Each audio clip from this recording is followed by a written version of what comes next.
Good evening and welcome to Tucker Carlson Tonight. We have new and exclusive information about the Podesta Group and what is quickly becoming an actual Russia scandal. We'll get to that in a minute. But first, there are concerns tonight about the diversity lottery. Is the diversity agenda itself making this country less safe? It's an important question and one we hope to answer in just a minute.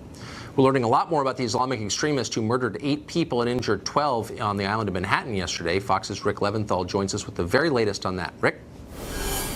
And Tucker, plenty of new information on the suspect in this case because of the charging documents and the U.S. Attorney's Office, which brought the man, Saifullah Saipov, into federal court late this afternoon. He was in a wheelchair because he was wounded when he was arrested by gunfire. He had handcuffs on his wrists and shackles on his feet, and he is facing the first of many charges likely to be filed. Authorities say Saipov admitted to carrying out the attack, saying he wanted to kill as many people as possible and was proud of what he'd done.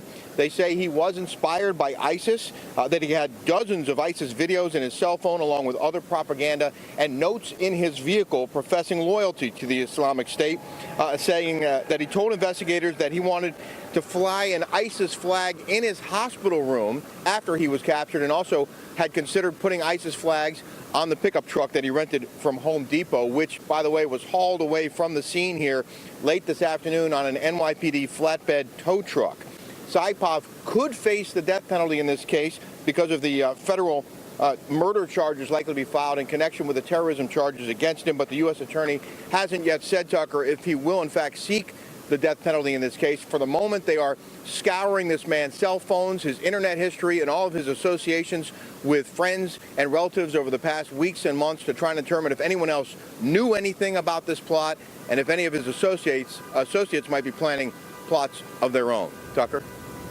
Rick Leventhal in New York. Thanks, Rick. Yesterday, Saifullah Saipov rammed a rented truck into more than 20 New Yorkers, screaming Allahu Akbar. 8 people were murdered, and the country is once again asking why. But the answer this time is obvious. Those 8 people are martyrs to a diversity cult worshipped by a ruling class. Saipov was an Islamic radical from Uzbekistan who worked as an Uber driver. He wasn't a physician or an exceptional scientific mind or a business magnate. He was doing a job literally anybody could do in a country where we have, to this day, a severe shortage of low-skilled jobs for the poor in our working class. Why was this man even in our country? Well, he was here because this country's leaders have decided that diversity, in and of itself, is of greater importance than the well-being of this country's people. That's literally true.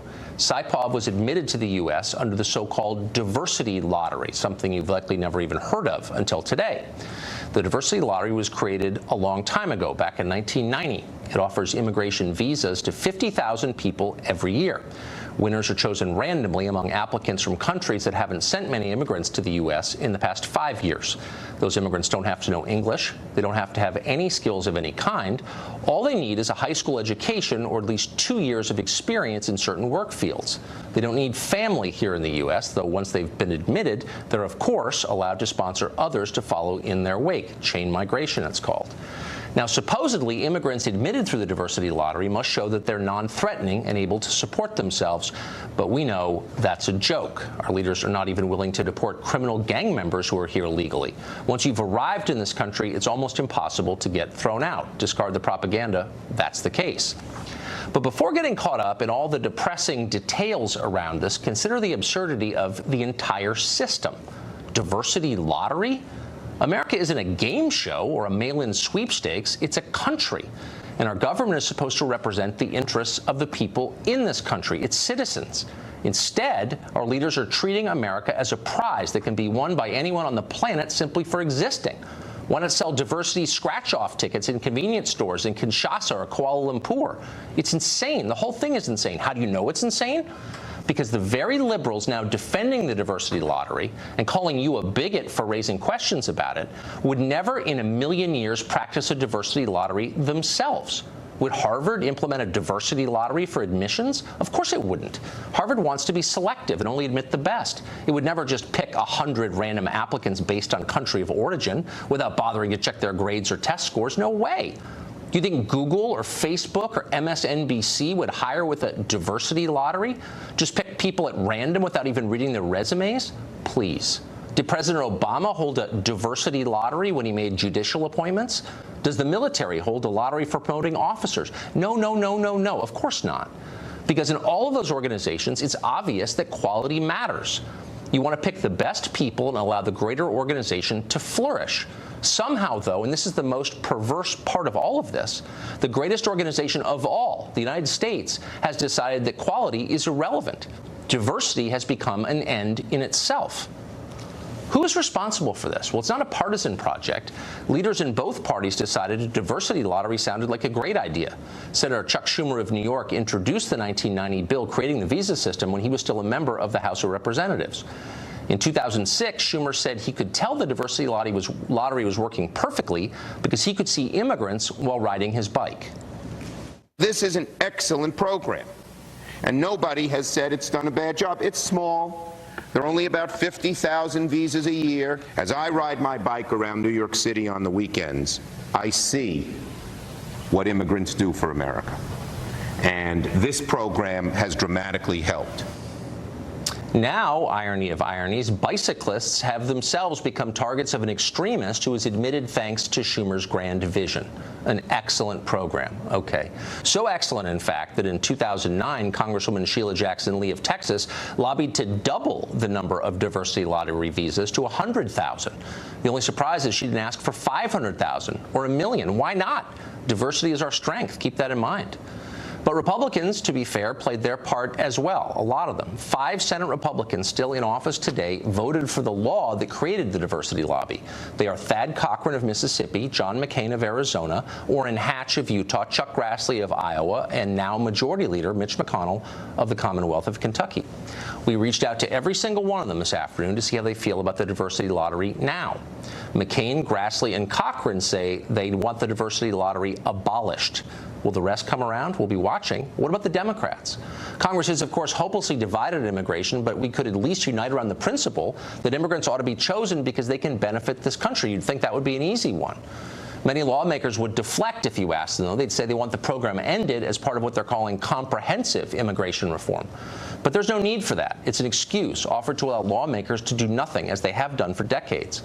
Congress could, in fact, end the program tomorrow without touching any other part of the immigration system. And if Congress actually cared about the well-being of this country, they would, of course, do that. But sadly, it seems unlikely any of this is going to happen. Why? You know why. The truth is, our ruling class prefers immigrants to Americans. They don't say that out loud. They don't need to say it out loud. Watch how they act. Who are they more worried about? The so-called dreamers here illegally, or the 60,000 American citizens who died of drug ODs last year? It's not even close. Our elites see Americans as beyond hope, and worse than that, as dangerous.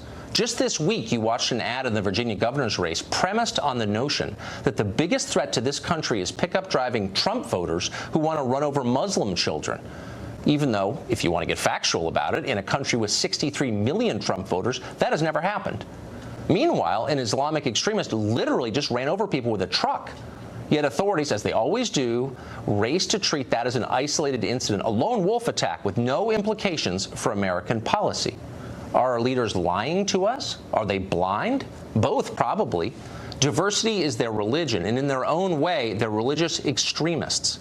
When the safety and well-being of Americans conflict with their faith, they will choose their faith every time. Mark Krikorian has been watching all this unfold for decades. He's the executive director of the Center for Immigration Studies, and he joins us tonight. Mark, how did this become law? Good question. It's a sausage making. It was part of a bigger bill, but basically it was a kind of a pretext to amnesty Irish illegal immigrants originally, because this was, remember, there was a big Reagan amnesty in 1986.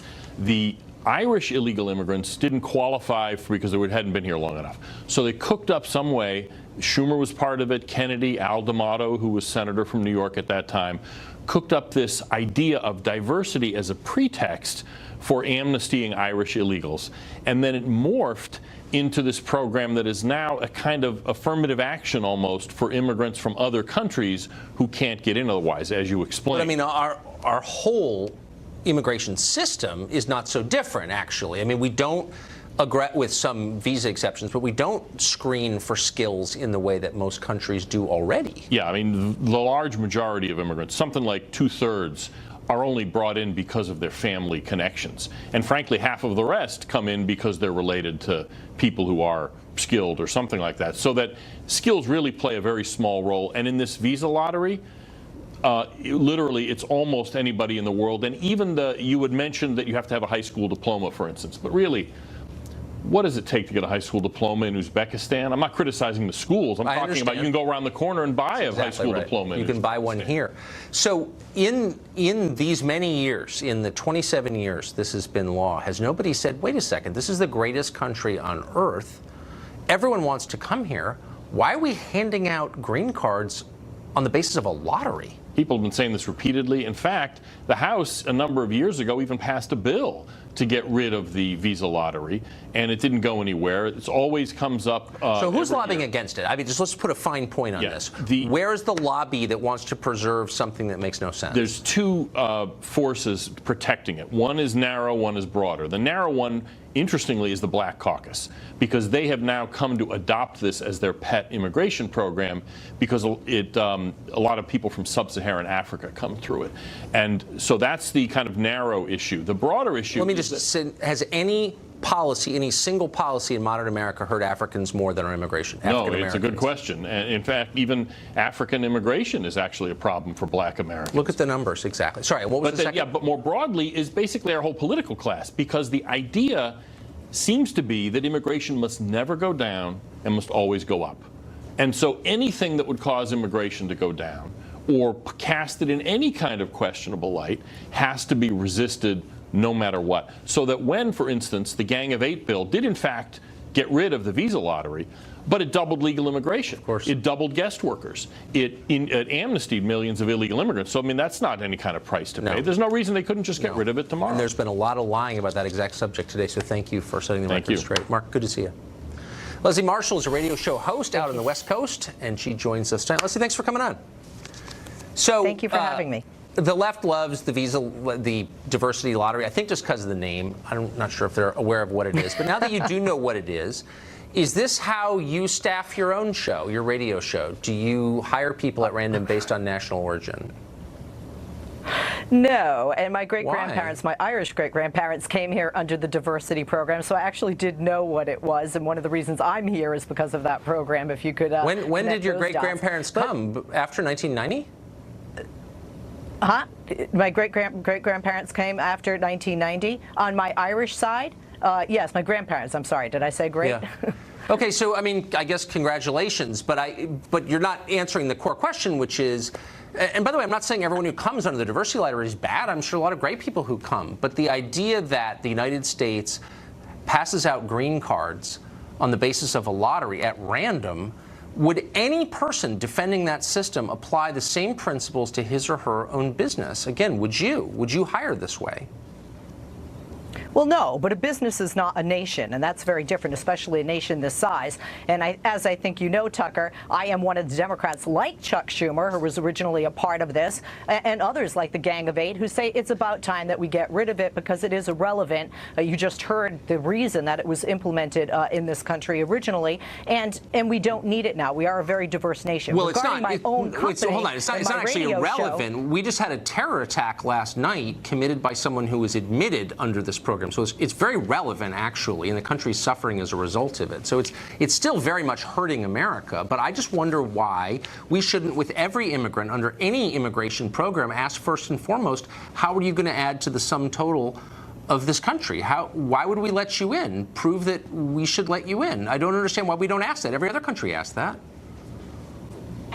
Well, I don't agree with that, Tucker. That is not the case with every single country, and is not the case with every single reason, in my opinion, that we should have people coming to this nation. And quite frankly, Tucker, then we would have people here saying that immigrants are taking all of our jobs. Well, sure, we want the best and the bright. We want the best and the brightest, but why aren't we looking to make our students and our kids here in America the best and the brightest? Well, I'll tell you exactly why.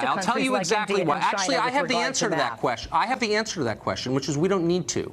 We don't need to spend any time thinking about how to fix inner-city schools or any schools. We don't care that 60,000 people died last year of drug ODs because we can just import new people willing to work for less, grateful to be here. Immigrants have removed any incentive for the American ruling class to care about its own people. Don't you see that? No, I would say quite the opposite. I would say maybe perhaps it raises the bar when you go into a classroom at MIT, for example, and say, how come we're importing so many students? How come other countries like China and India have math scores that are just off the charts compared to our own children here in the United States? Because and that's not just in the public school system, in private schools as well. Boy, I don't think, with respect, I don't think it's about a culture. I don't think that you've thought this. I don't think you thought this through. Schools are eager to get foreign students because they pay full tuition, as you know. And the truth is, every one of those spots could be occupied by an American student. These are schools that take billions in federal funds every year, but it's not. It's occupied by a foreigner. And my only point is, shouldn't the U.S. government act on behalf of its own people first? It's a simple question. Do you agree with that? I don't think that they should just be looking at, who is the best for America regarding academia and career in the workplace. There are other areas where we could have better. For example, here in California, we have so many lower entry jobs in agriculture that go unfilled, as you know, Tucker, because there are Americans that don't want to do it or overqualified to do it here in California. I just wondered, does it occur to you that people will take a job if it pays enough? Does anyone on the left care about wages anymore? What people actually work? How much working people make? Is that a concern at all? It is a concern. Thank you for making me the spokesperson for all of those on the left, but I know I like to make a good amount of money, and I think that most people do here on the left. But somebody, by the way, somebody who's picking the lettuce that goes into our salad, Tucker, is not making the salary that somebody who graduates from college because they can hire immigrants who will work for making. less. That's the point. It's undercutting the wages of Americans. I'm really hoping to educate you, Lizzie. Thank you for coming on. Well, thank you for the lesson, Tucker. The state of New York may have put its own citizens at risk simply to avoid being called bigoted. We'll explain how that happened next.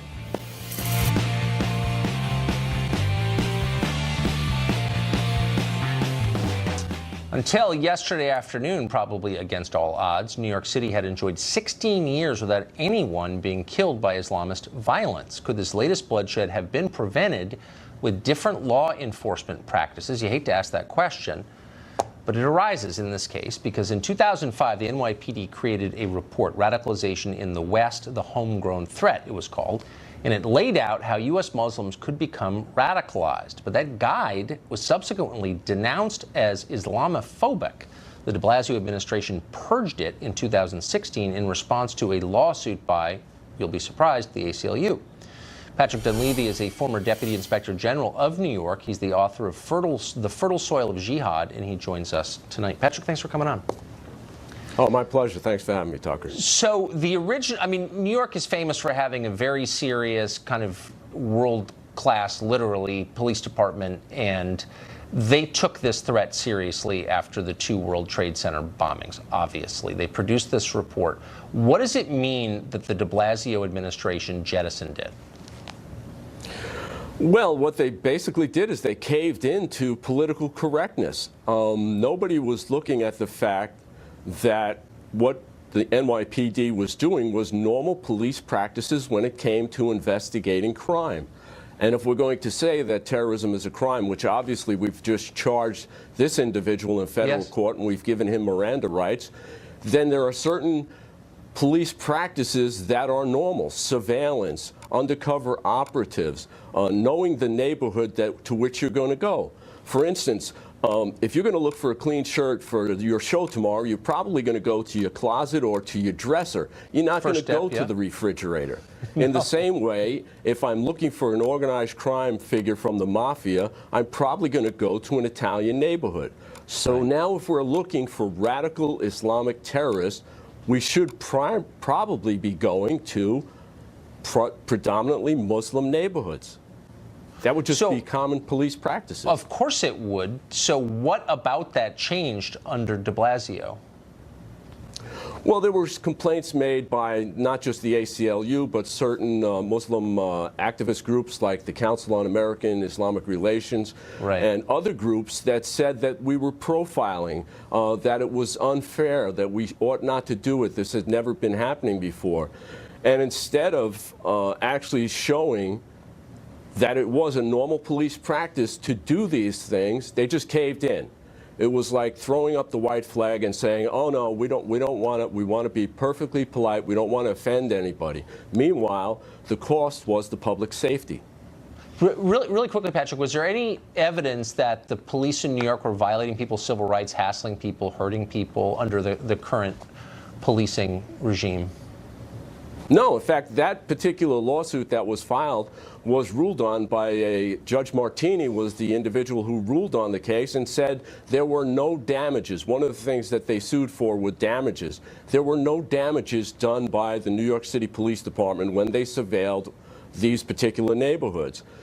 And then when the case was reinstated on appeal, instead of fighting the case, and there was probably a 99.9% chance that they were going to, NYPD would win the case on appeal, because a new regime had come in. Bloomberg had no longer been mayor. De Blasio came in, and he caved. And when you look at the fact that the new procedure calls for a civilian to be appointed to oversee any request to go into particular neighborhoods or particular religious organizations, that person is appointed by the mayor. Now, the mayor of New York City has praised domestic terrorists. So, I mean, no, it's exactly right. So when we say we're going to do that, instead of letting the police be the police, we cave in. Of course we have. Patrick, thank you. That was really interesting and important. My pleasure. Thank you. The indictment of Paul Manafort says something about the Trump administration. It may say a lot more about the Congress, and we'll explain why that is next. Sieged by shadowy foreign actors seeking to undermine American interests. Now, the people making that claim, you may have noticed, are doing it for partisan reasons, but that doesn't mean they're entirely wrong. In fact, it turns out they might be more right than they know. And the real problem has very little to do with the last presidential election. Washington is indeed awash in foreign money. Other countries pay lobbyists to do their bidding here. We got a window into how all of this works in Monday's indictment of Paul Manafort. Now, according to federal investigators, Manafort took money from pro-Russia political figures in Ukraine and funneled that cash through lobbyists in D.C. One of the lobbying firms Manafort hired is called the Podesta Group. Its founders, Tony and John Podesta, are probably the single best connected Democrats in Washington, in part because they're among Bill and Hillary Clinton's oldest and closest friends. What exactly did the Podesta Group do with all the money they got from Paul Manafort, who got it from the Ukrainians? Well, according to the federal indictment, Tony Podesta, quote, lobbied multiple members of Congress and their staffs about Ukraine sanctions, the validity of Ukraine elections, and the propriety of Ukrainian President Viktor Yanukovych imprisoning his presidential rival, end quote. Now, did you catch the key phrase in there? It was members of Congress. The Ukrainians were not paying to influence a presidential campaign. They were paying to sway the Congress, the body that makes this country's laws. According to a confidential source we talked to, the Podesta Group consistently arranged meetings between American lawmakers and pro-Russian agents. Our source says Podesta set up several meetings between pro-Russian Ukrainians and then Senate Foreign Relations Committee Chairman Bob Menendez of New Jersey. Probably not too surprising, Menendez, you'll recall, is currently on trial for bribery. We reached out to his office this afternoon for comment and got this from Tricia Enright, his communications director, quote, when Tucker Carlson acts like a real journalist and not a puppet for the alt-right conspiracy theorists, we will be happy to work with him. Menendez probably has nothing to lose at this point. But all of it does raise an interesting question. Which other lawmakers in Washington were meeting with and perhaps doing the bidding of agents of a rival hostile government? Well, the frustrating, indeed the infuriating answer is we don't know. Lobbyists are required by law to disclose which foreign governments they're working for. Members of Congress have exempted themselves from that disclosure requirement. They can meet with all the foreign agents they want. They can change U.S. law and policy based on those meetings, and they never have to reveal any of it to the public. And that's exactly what they do. It happens every single day here, and it's all in secret. Other governments influence American policy all the time in big ways and small, and you don't have the right to know about any of it. Looking for a foreign influence scandal? We've got one for you, and it's extensive. Take the Podesta Group. According to federal documents, the Podesta Group didn't just work for the Ukrainians. They also lobbied on behalf of interests in Azerbaijan, Iraq, South Sudan, Myanmar, Somalia, Kosovo, Thailand, India, Moldova, the Communist government of Vietnam, among others. According to our sources from inside the company, they were also unofficially lobbying for the Sultan of Brunei, an Islamic autocrat accused of numerous human rights abuses. In each case, presumably, the Podesta Group made the case for those countries in front of American members of Congress and their staffs. Which members did they talk to? What did they get in return? We don't know. Because as we said, Congress won't tell us. They don't have to. They make the laws. We do know the scale of foreign lobbying in Washington is breathtaking. In 2013, that's the last year for which we have numbers, the top 10 highest spending countries spent about $70 million lobbying D.C., and that's just the spending that was actually made public. Around the world, foreign interests know the fastest way to get things done in Washington is to pay for it, and boy, do they pay for it. Just counting Russia and other post-Soviet states, at least 440 clients have high representation here in Washington, lobbyists. Of course, that figure does not include entities that fail to register, and some of the most powerful ones don't and never have registered. Nor do these numbers include the de facto lobbying that takes place via informal networks. That might be the most common, it's certainly the most insidious kind of lobbying there is. For example, between 1999 and 2014, the Clinton Foundation received more than $10 million from Ukrainian sources.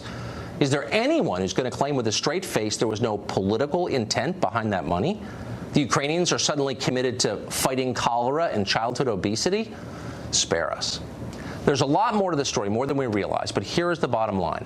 Hostile nations are, in fact, attacking our democracy. They're doing it with the help of our own Congress. It is time for members of Congress to come clean and tell us exactly what's going on.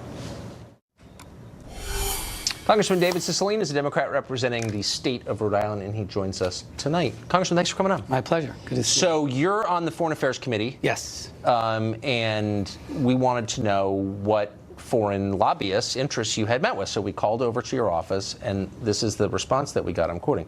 I'm sure he's met with folks who registered under FARA, as well as ambassadors, government officials, and heads of state, but they had no details. Why shouldn't citizens be able to know who a member of the Foreign Affairs Committee is meeting with from a foreign country? Yeah, no, I think it's a great question. I mean, we have a number of meetings as a member of the Foreign Affairs Committee. Sometimes it's heads of state, sometimes it's an ambassador, who obviously are lobbying for the country, but those are government officials.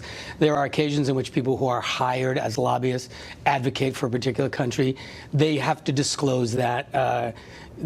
Someone wouldn't get an appointment if they just said, I want to talk to you about Uzbekistan or Pakistan without. So they have to disclose that, and they're required, of course, under law to register, to disclose what they're paid, et cetera, under FARA. So I think that's really important. But I guess it would make 2 points. One, many of them don't register, as you know. Well, they should. And anyone who, and if they don't, I mean, I actually have a piece of legislation, it's a bipartisan bill with Matt Gaetz to actually strengthen the Foreign Registration Act to allow for, more tools to do investigations. So I think we have to make sure that law is strong. People should comply with it. It provides important information so people know who lobbyists are working for, how much they're getting paid, et cetera. And I think that's important. Yeah, I mean, the obvious question is, why is it taking this long? And there are huge lobbyists who don't register at all under FARA, as you know, and it's pretty outrageous in my view. I agree. But the real question is the law, and everyone should follow it. Why but everyone knows that it's not followed here, and everyone's always done that. It's true, and you know it's true. I wouldn't. But why doesn't Congress? Why isn't Congress? Tucker, look, you subject to the same disclosure? I don't understand what I'm saying is, I think we should absolutely insist that people comply with the law. When Congress passed that law,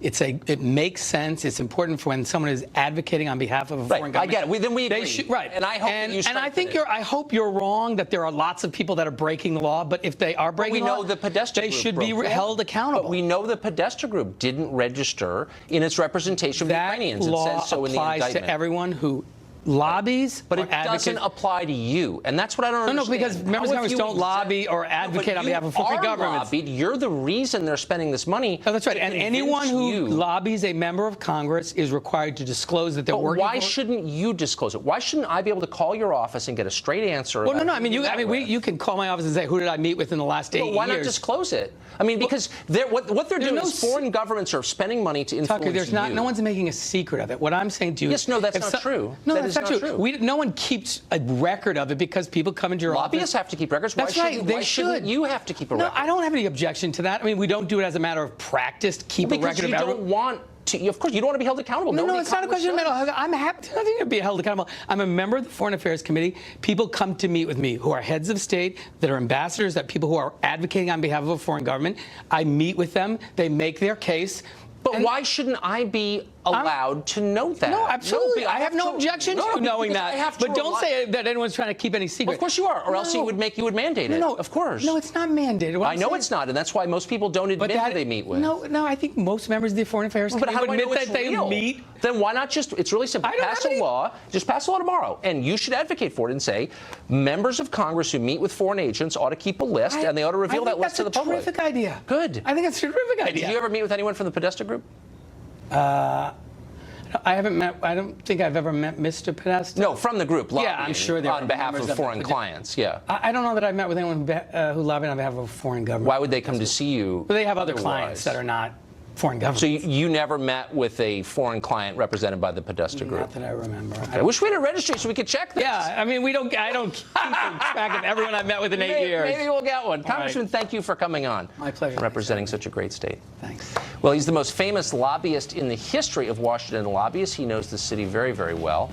What does he think of the recent Podesta group revelations? That's next.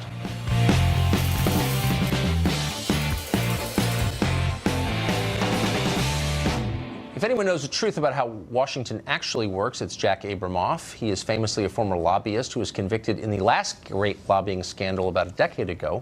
He's been watching the story of Paul Manafort and the Podesta Group and Mercury Public Affairs. And we asked him to come on to give us some perspective on all of that. Jack, it's great to see you. Thanks, Tucker. So one of the charges against Paul Manafort is that he lobbied on behalf of a foreign government and didn't register as a foreign lobbyist. Apparently, the Podesta Group did exactly the same thing in its representation of these Ukrainian politicians. Is that common?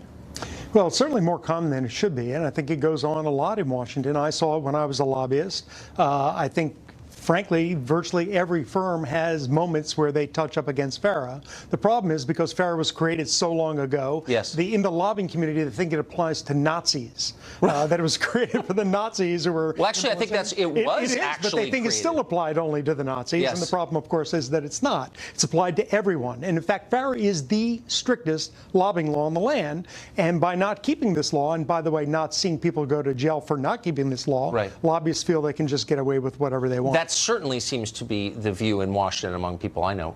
How do people get around it? Well, a lot of them get around it the same way that they get around not lobbying, not registering as a lobbyist to begin with, by pretending they're not lobbyists. They say they're public affairs people and things like that. Now, that does not actually take you out of FARA. That may take you out of some of the Lobbying Disclosure Act rules, but not FARA. And they get around it by creating other structures. For example, they'll create a non-profit structure and have the foreign government fund it indirectly, or the foreign political party fund it indirectly, so they feel that they're not lobbying for the foreign government. But I don't believe that's the approach of the law. The law is if you're benefiting that government and are receiving funds anywhere down the chain from that government or from their agents, you have to register. So in the wake of the scandal you were caught up in, I think it was about 10 years ago, seems like yesterday, there was all this talk about how Washington was going to get cleaned up and lobbying was never going to be the same, and you've been back for several years now. Is it your impression that Washington is cleaner than it was? No. I think Washington basically is the same swamp it used to be, but they rearranged the alligators and the lily pads. I think what happens is this. There's a big scandal, like my scandal, or like perhaps the Manafort scandal that we're now looking at, or the Podesta scandal. And all of a sudden, people stop behaving badly, so to speak, for a little while. In the same way, if you're driving down the road and you see a traffic accident, you see bodies strewn all over the pavement there, and people bleeding, you'll drive very nicely for the next mile or so. But then you'll speed up again and go right back to your bad habits. And that's Washington. So as you look around, do you think influence peddling is as common as it was? Absolutely. It is not only common, they're profiting more, the lobbyists and special interests, from influence peddling. That's not my imagination. People seem much richer in Washington than when I came here in 1985. Do you think that's true? I think that's true as well. I came here in 1981, and it seems to be that the town gets wealthier and wealthier. In fact, they say that 4 of the 5 top richest counties in the world, or in the country rather, are attached to Washington, D.C. Is that because we make innovative products the world wants to buy? Absolutely. Oh, just kidding. Jack Abramoff, one of the few people in Washington ever to learn something from life. It's great to see you. Thanks, Tucker. Instead of talking about fighting terror, NBC News appears more concerned with Islamophobia. We'll tell you how that manifested itself next.